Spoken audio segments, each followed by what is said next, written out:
নমস্কার বন্ধুরা, কেমন আছেন সবাই? আজকে একটা মজাদার দই চিকেনের রেসিপি নিয়ে আপনাদের সামনে চলে আসলাম। চলুন তাহলে রেসিপিটা দেখে নেওয়া যাক। মজার সেই দই চিকেন বানানোর জন্য আমি এই যে চিকেন এরকম সাইজ করে কেটে নিলাম, রেগুলার কাট করে কেটে নিয়েছি এরকম সাইজ। আপনারা যে যার ইচ্ছা মতন সাইজ করে কেটে নিতে পারেন। এখন এগুলোতে আমি দই আর কিছু মশলা মাখিয়ে নেব। আমি আগে থেকে দই ফেটিয়ে রেখেছিলাম, সেগুলো দিয়ে দিলাম।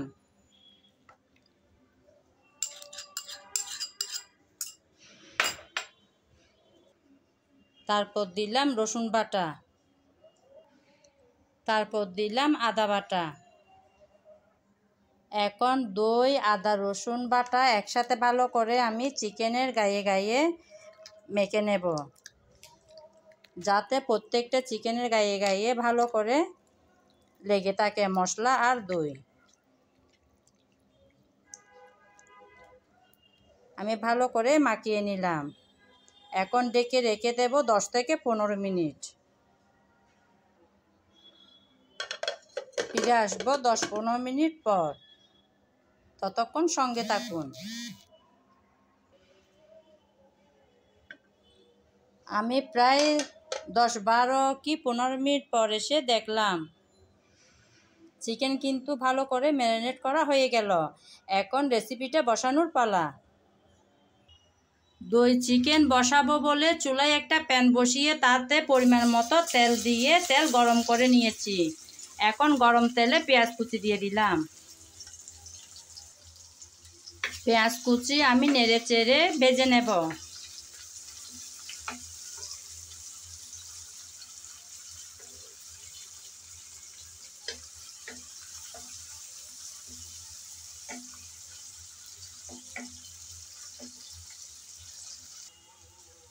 হালকা করে ভেজে নিলাম। এখন আমি গোটা গরম মশলা দিচ্ছি। আপনারা চাইলে পেঁয়াজ দেওয়ার আগেও দিতে পারেন, আমি পেঁয়াজ দেওয়ার পরেই দিলাম।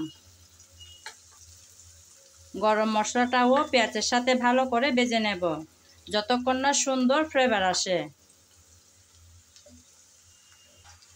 আমি নেড়ে চেড়ে পেঁয়াজ আর গরম মশলা ভেজে নিলাম। এর চেয়ে বেশি কড়া করে ভাজবো না, তাইলে কিন্তু রান্নার কালারটা সুন্দর আসবে না। এখন যে মাংস আমি ম্যারিনেট করে রেখেছিলাম দই দিয়ে, সেগুলো দিয়ে দেব।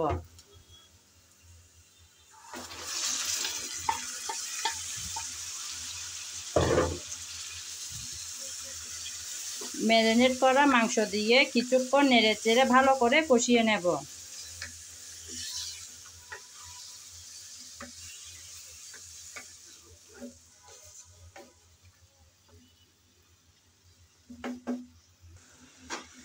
আমি নেড়ে চেড়ে ভালো করে একটু কষিয়ে নেব।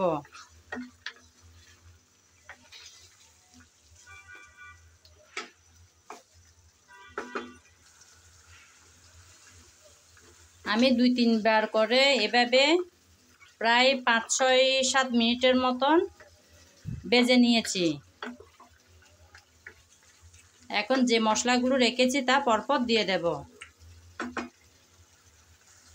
প্রথমে দিলাম হলুদ, তারপর মরিচ, তারপর দিলাম জিরা ধনিয়া পাউডার, গরম মশলা সব একসাথে গুঁড়ো করা। এখন দিলাম স্বাদ মতন লবণ। সব মশলা আমি এখন একসাথে ভালো করে নেড়ে চেড়ে কষিয়ে নেব। মনে রাখতে হবে, যে কোনো রান্নায় স্বাদ, ঘ্রাণ, কালার ভালো আসে কষানোর উপর। যত সুন্দর করে কষানো হবে সেই তরকারির কালার, স্বাদ, ঘ্রাণ তিনোটাই ভালো আসবে।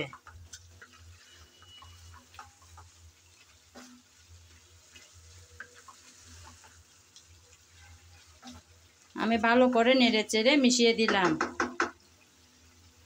এখন এভাবে ভালো করে কষিয়ে নেব 5-6 মিনিট। ফিরে আসবো 5-6 মিনিট পর।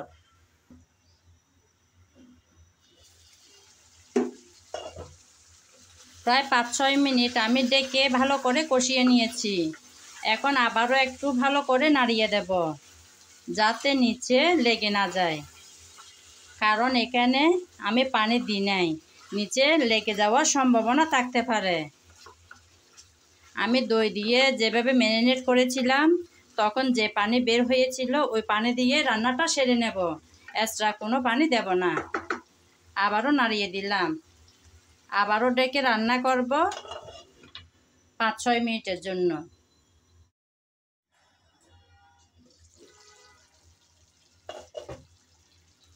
বন্ধুরা, রেডি হয়ে গেল দই চিকেন। অনেক সহজ করে কিন্তু অল্প সময়ে রান্না করে নিয়েছি, একদম ঘরে থাকা উপকরণ দিয়ে। এখন পরিবেশনের পালা। বন্ধুরা, রেডি হয়ে যাওয়া দই চিকেন আমি আপনাদেরকে পরিবেশন করে দেখালাম। অনেক সহজ এবং সুন্দর করে রেসিপিটা দেখানোর চেষ্টা করেছি, একদম ঘরে থাকা উপকরণ দিয়ে, যাতে যে কোনো কেউ এই রেসিপিতে ট্রাই করতে পারে। আমার রেসিপি যদি কারো ভালো লেগে থাকে অবশ্যই একবার হলেও ট্রাই করে দেখিয়েন, অনেক সুস্বাদু এবং মজাদার বটে। আমার এই রেসিপি কারো ভালো লেগে থাকলে আমার চ্যানেলটি সাবস্ক্রাইব করে আমার পাশে থাকবেন, লাইক কমেন্ট শেয়ার করবেন। আর যদি ফেসবুক পেজে দেখে থাকেন তাহলে পেজটি ফলো করে দেওয়ার অনুরোধ রইল। আজ এই পর্যন্ত, সবাই ভালো থাকবেন, নমস্কার।